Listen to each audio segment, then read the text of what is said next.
कबीरच्या त्या अधिकारवाणीने आणि आवेगाने घेतलेल्या चुंबनामुळे मायराच्या मनातील उरलासुरला प्रतिकारही एका क्षणात हवेमध्ये विरून गेला.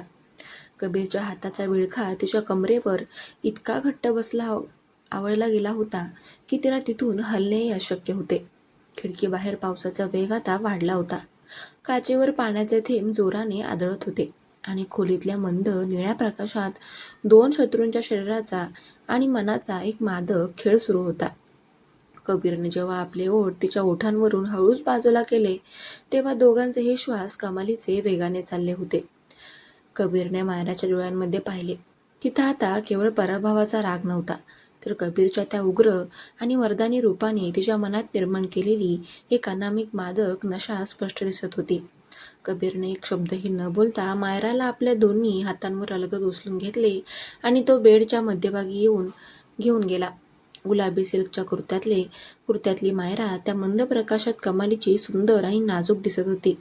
कबीरने तिला बेडच्या मऊ गादीवर निजवले आणि तो स्वतः तिच्यावर झुकला. त्याचे दोन्ही मजबूत हात तिने बेडवर दोन्ही बाजूने लॉक केले. मायरा, तू दिवसा माझ्या साम्राज्यावर कितीही मोठे वार कर, पण रात्री तुला याच खोलीत माझ्याच समोर यावं लागणार आहे. तुझा हा न झुकणारा सिंघानियांचा माज मी रोज रात्री माझ्या अटींवर उतरवणार आहे. कबीरचा आवाज रात्रीच्या त्या सन्नाट्यात अत्यंत खोल, जड आणि घायाळ करणारा वाटत होता. मायराचा श्वास रोखला गेला होता. तिने कबीरच्या छातीवर आपले दोन्ही हात ठेवले, जिथे कबीरच्या हृदयाचे ठोके वेगाने चालले होते. ती अत्यंत थरथरत्या आवाजात म्हणाली, कबीर, तू मला शरीराने इथे बांधून ठेवलंस, तरी बिझनेसच्या जगात मी तुला माझ्यासमोर गुडघे टेकायला लावणार. उद्या सकाळी जेव्हा मला माझे वोटिंग राईट्स मिळतील, तेव्हा राणा एंटरप्राइजेसचा खरा मालक कोण आहे हे मी तुला दाखवून देईल. कबीरच्या ओठांवर पुन्हा एकदा तेच मादक आणि मग्रूर हसू उमटले. मी तुझ्या त्याच उत्तराची वाट पाहत आहे, माझी बायको. असं म्हणत कबीरने तिची हनुवटी आपल्या हाताने वर उचलली आणि तिच्या गळ्यावर व खांद्यावर आपले ओठ टेकवले. त्याचा तो तप्त स्पर्श मायराच्या संवेदनशील त्वचेवर उमटत होता, ज्यामुळे तिच्या तोंडून एक आर्त सुस्कारा बाहेर पडत होता. ती स्वतःचा राग करत होती, पण तिचे शरीर कबीरच्या प्रत्येक स्पर्शाला कमालीचा प्रतिसाद देत होते. दोन कट्टर शत्रू घराण्यांचे वारसदार आज जगाचे सगळे नियम, कुटुंबाचे सगळे वाद विसरून एका बंद खोलीमध्ये एकमेकांच्या नशेमध्ये पूर्णपणे वाहून गेले होते. दुसऱ्या दिवशी सकाळी जेव्हा सूर्यकिरणे बेडरूमच्या मोठ्या खिडकीतून आतमध्ये आली, तेव्हा मायराला हळूहळू जाग आली. तिच्या संपूर्ण शरीरामध्ये एक तीव्र थकवा आणि अस्वस्थता जाणवत होती. तिने डोळे उघडले तर बेडवर पांढरी चादर तिच्या अंगावर होती आणि कबीर नेहमीप्रमाणेच खोलीमध्ये नव्हता. ती कशीबशी उठून बसली. तिचे केस विखुरलेले होते. तितक्यात तिच्या फोनची रिंग वाजली. तिच्या मुख्य वकिलाचा फोन होता. Madam, good news. Kabir Rana यांच्या लीगल टीमने कोर्टात नवीन कागदपत्रे जमा केली आहेत. राणा एंटरप्राइजेसच्या बोर्डरूममधील तुमचे सगळे वोटिंग राईट्स तुम्हाला अधिकृतपणे सुपूर्द करण्यात आले आहेत. आता तुम्ही कंपनीचा कोणत्याही मोठ्या निर्णयाला कायदेशीररित्या मंजुरी देऊ शकता किंवा रोखू शकता, वकिलाने आनंदाने सांगितले. मायराच्या चेहऱ्यावर एक विजयी हसू आले. कबीरने त्याचा शब्द पाळला होता, पण तिने हा अधिकार स्वतःच्या ताकदीवर आणि कबीरला कोंडीत पकडून मिळवला होता. ती बेडवरून खाली उतरली. तिने आरशात स्वतःकडे पाहिलं. तिच्या डोळ्यांमध्ये आता भीती नव्हती, तर एक थंड, जीवघेणा सूड होता. ती फ्रेश झाली आणि तिने पांढऱ्या रंगाचा एक कडक फॉर्मल सूट घातला. केस घट्ट बांधले आणि डोळ्यांवर काळा गॉगल चढवून ती राणा मॅन्शन बाहेर पडली. आज ती राणा एंटरप्राइजेसमध्ये एका कैद्यासारखी नाही, तर 30% मालकी आणि पूर्ण अधिकारांसह प्रवेश करणार होती. दुपारचे ठीक 12 वाजले होते. राणा एंटरप्राइजेसच्या अवाढव्य कॉर्पोरेट इमारतीमध्ये आज एक मोठी आपत्कालीन बोर्ड मीटिंग बोलवण्यात आली होती. कबीर राणा मुख्य खुर्चीवर बसला होता. त्याने गडद निळ्या रंगाचा 3 पीस सूट घातला होता आणि तो नेहमीप्रमाणेच अत्यंत शांत आणि रुबाबदार दिसत होता. तितक्यात बोर्डरूमचे मोठे दरवाजे उघडले आणि मायरा सिंघानियाने आतमध्ये प्रवेश केला. ती चालण्याची पद्धत आणि तिच्या चेहऱ्यावरचा तो कमालीचा आत्मविश्वास पाहून तिथे उपस्थित असलेले सर्व डायरेक्टर जागेवरच उभे राहिले. मायरा संत पावलांनी चालत थेट कबीरच्या उजव्या बाजूच्या मुख्य खुर्चीवर जाऊन बसली. तिने आपल्या हातातील फाईल टेबलवर आपटली. मिस्टर कबीर राणा, आजचे वोटिंग राईट्स मिळाल्यानंतर सिंघानिया ग्रुपचा पहिला निर्णय मी या बोर्डासमोर ठेवत आहे. मायराचा आवाज संपूर्ण बोर्डरूममध्ये स्पष्ट आणि करारीपणे घुमला. तिने कबीरच्या डोळ्यांमध्ये थेट पाहत म्हटले,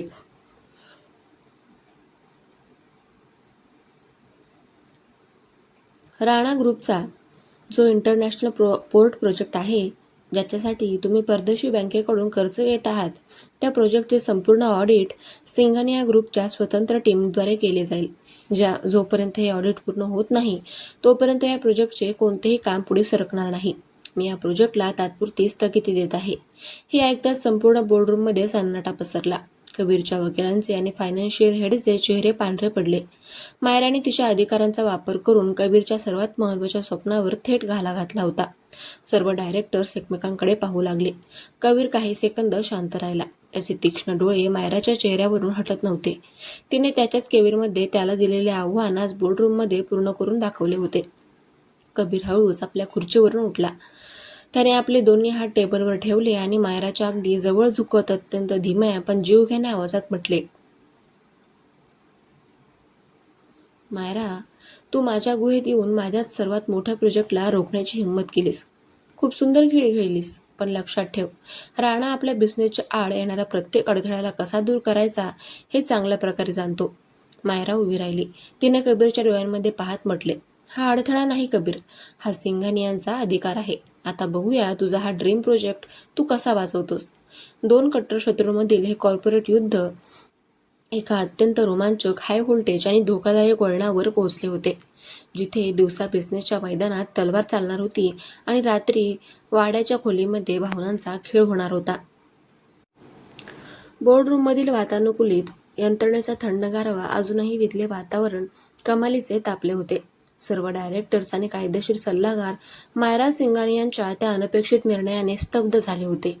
कबीर राणाचे साम्राज्य आणि त्याचा हा महत्त्वाकांक्षी इंटरनॅशनल पोर्ट प्रोजेक्ट, ज्यावर त्याने संपूर्ण स्वतःची प्रतिष्ठा पणाला लावली होती, तो प्रोजेक्ट एका मिनिटात मायराने आपल्या नव्या अधिकारांचा वापर करून रोखून धरला होता. कबीरचे दोन्ही हात टेबलवर घट्ट टेकलेले होते. त्याच्या हाताच्या नसा ताणले गेल्या होत्या. त्याचे तीक्ष्ण गडद डोळे मायराच्या चेहऱ्यावर खेळले होते. मायरा मात्र अत्यंत शांतपणे पांढऱ्या फॉर्मल सूटमध्ये आपल्या चेहऱ्यावर एक विजयी हसू ठेवून उभी होती.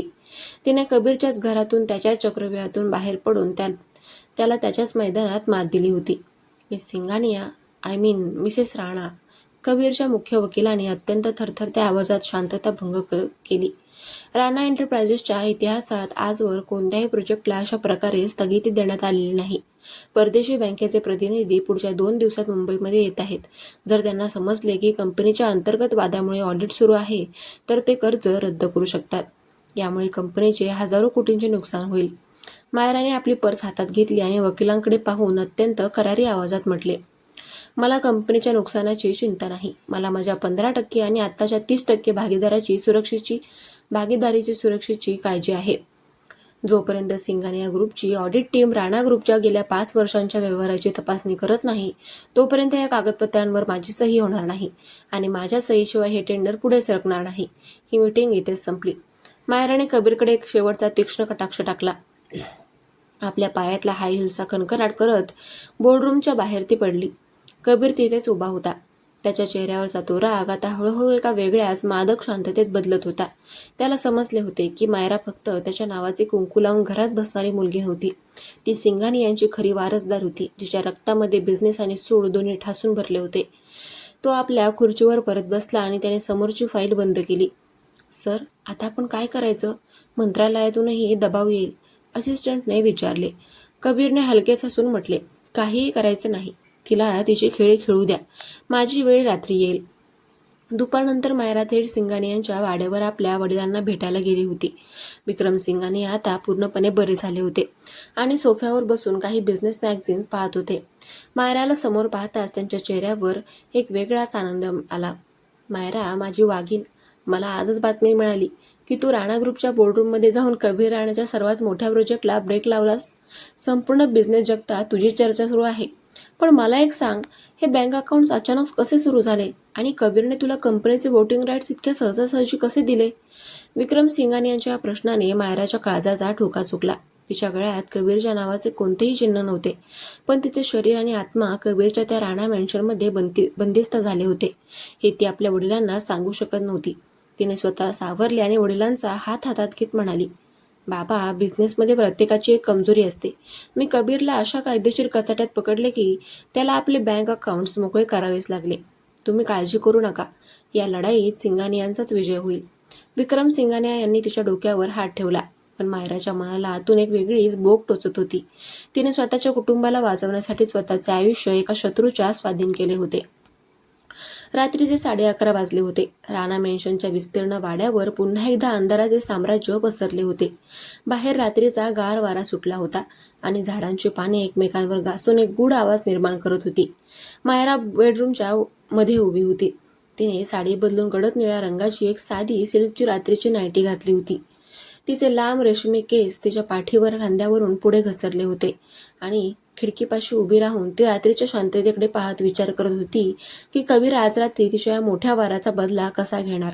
तितक्यात पाठीमागून बेडरूमचा दरवाजा उघडला गेला. कबीर आतमध्ये आला. त्यांनी त्याचा 3 पीस सूट आधीच काढून टाकला होता. शर्टचे वरचे 3 बटणं उघडे होते. त्याने त्याचे केस थोडे विस्कटलेले होते. त्याच्या हातात विस्कीचा ग्लास होता. तो नेहमीपेक्षा जास्त शांत आणि तितकाच डॅशिंग दिसत होता. त्यांनी दरवाजा आतून लॉक केला. ग्लास टेबलवर ठेवला आणि तो संत वजनदार पावलांनी मायराच्या दिशेने चालत येऊ लागला. मायराचा श्वास आपोआप वेगाने चालू लागला. ती मागे वळली आणि तिने कबीरच्या डोळ्यांमध्ये पाहिले. तिथे राग नव्हता, तर एक अथांग, तीव्र आणि मादक आकर्षण धगधगत होतं. कबीर तिच्या इतक्या जवळ आला की मायराची पाठ खिडकीच्या लाकडी चौकटीला लागली. कबीरने आपले दोन्ही मजबूत हात तिच्या दोन्ही बाजूंना खिडकीवर टेकवले, ज्यामुळे मायरा पूर्णपणे त्याच्या विळख्यात अडकली. आज बोर्डरूममध्ये तू जे काही केलंस मायरा, ते खरोखरच अद्भुत होतं. कबीरचा आवाज रात्रीच्या या सन्नाट्यात कमालीचा खोल आणि जड ऐकू आला. त्याचा तो मादक परफ्यूमचा सुवास मायराच्या श्वासांमध्ये मिसळू लागला. राणांच्या इतिहासात आजवर मला कोणीच असं उघडं आव्हान दिलं नव्हतं. तू माझ्या ड्रीम प्रोजेक्टला रोखलंस. खूप धाडसी मुलगी आहेस तू. मी फक्त माझ्या अधिकारांचा वापर केला कबीर. तू मला खेळायला शिकवलंस. आता पराभव स्वीकारायला शिक, मायराने कडक आवाजात म्हटले. पण तिचा आवाज कबीरच्या जवळीकीमुळे कापला जात होता. कबीरने आपला एक हात वर उचलला आणि तिच्या गालावरून आपले बोट हलकेच फिरवले.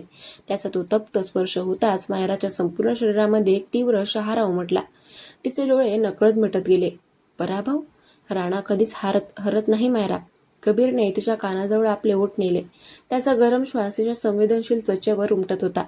तू दिवसा माझ्या बिझनेसवर जेवढे वार करशील, रात्री तुझा हा गोरा चेहरा, हे थरथरणारे ओठ आणि हे सुंदर शरीर मला तितकं जास्त वेड लावेल.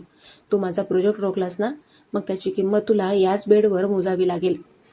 कबीरने तिची कंबर आपल्या एकाच मजबूत हाताने घट्ट पकडली आणि एका झटक्यात तिला स्वतःच्या शरीराशी घट्ट टेकवून घेतलं. मायराचे दोन्ही हात नकळत कबीरच्या उघड्या छातीवर गेले. कबीरने तिची हनवटी वर उचलली आणि आपले ओठ थेट तिच्या ओठांवर दाबले. ते चुंबन अत्यंत तीव्र, अधिकारवाणीचे आणि 2 कट्टर शत्रूंच्या मनातील धगधगत्या आगीचे प्रतीक होते. मायरा सुरुवातीला स्वतःला रोखण्याचा प्रयत्न करत होती, पण कबीरच्या त्या मादक नशेत तिचे शरीर पूर्णपणे वितळून गेले. 20 वर्षांचे कौटुंबिक वैर आज या बंद खोलीमध्ये 2 जीवांच्या तीव्र ओढीमध्ये आणि वासनिक आगीत जळून खाक होत होते, जिथून परत जाण्याचा रस्ता दोघांसाठीही कायमचा बंद झाला होता.